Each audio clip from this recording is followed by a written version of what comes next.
242 জন যাত্রী নিয়ে মাঝ আকাশ থেকে ভেঙে পড়ল যাত্রীবাহী বিমান।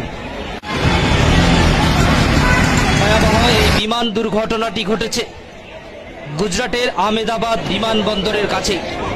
প্রাথমিক সূত্রে জানা যাচ্ছে এই বিমানে অন্ততপক্ষে 242 জন যাত্রী ছিলেন।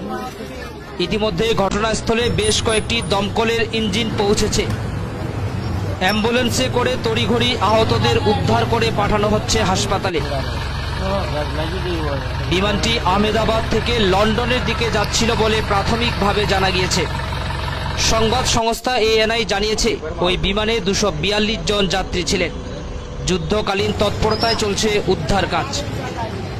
আবারও জানাচ্ছি এই মুহূর্তের সবচেয়ে বড় খবর, গুজরাটের আহমেদাবাদ বিমানবন্দরের কাছে ভেঙে পড়ল যাত্রীবাহী বিমান। মৃত্যু হয়েছে অনেকের।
नहीं आता